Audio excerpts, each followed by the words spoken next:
Alright, so today's video I wanted to explain a belt that shredded on me while I was mowing. I guess it's the belt that runs from the engine back to the transmission. So it's not your belt that operates the deck, it's the one above. You can see, sorry, right there, that's the belt I'm talking about. That one's for your deck. And it goes, let's see if I can get it right there. So there's the upper belt which goes to these other pulleys, that's on top, and then the belt that broke is the one on bottom. So the problem I had was that you can't take that belt off back here without taking the belt on top off. So if you try and drop it down, you can't. There's a spring and a rod and some weird stuff that I didn't feel like messing with. So I took this whole body off. It's about 8 bolts, not too bad. I didn't have to take the deck off. Deck stayed on. I did remove the belt guide. That's to this guy right here. It's the bolts underneath. It's these 4 standard sockets. So it's 9/16. That's what goes right here. Takes your belt guide off. And then once you take the belt guide off, you can slip your deck belt off and, put the new belt back in its place. So just take it off, put it back on. And then your next socket is a 1/2 inch. Probably can't see that. That's a half. The 1/2 inch will take off these 4 bolts here. 1, 2, 3, 4.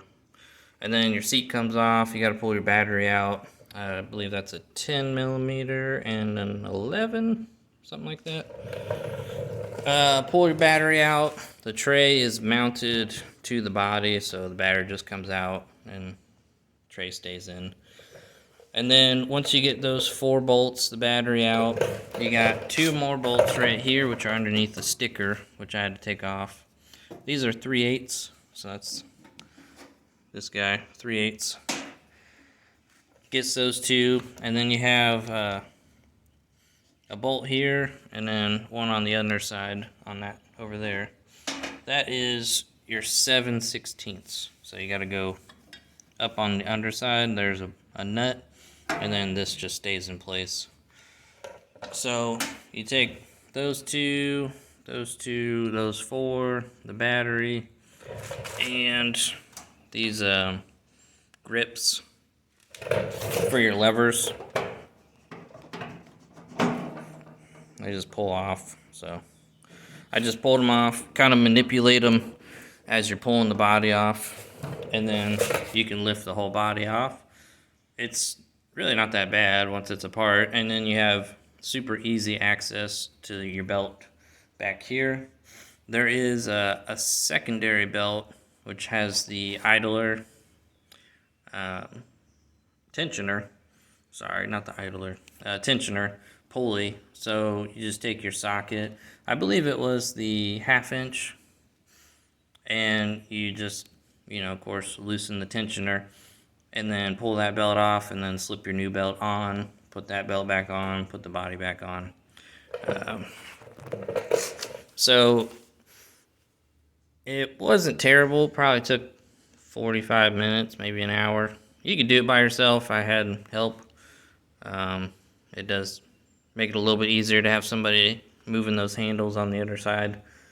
But all in all, that's what I had to do to remove the belt that goes from the engine back to the transmission. And what had happened was I was mowing and bits of belt started spitting out to the side. I noticed them in the yard, and every time I would start to slow down going uphill, I kept raising the speed. So I got all the way up to 7, and I was barely moving. So I guess that was the, symptom of that belt going was that you start bumping up in speeds until you don't go anywhere. And that's what happened to me anyway. So that's all I wanted to talk about. Just something that happened. Unfortunately, it seemed premature, seeing how I've only had it since last summer. But I didn't see any other videos on this particular model, so I just wanted to show what I had to do to get that belt changed out. I appreciate you guys watching. I hope you have a good rest of your day.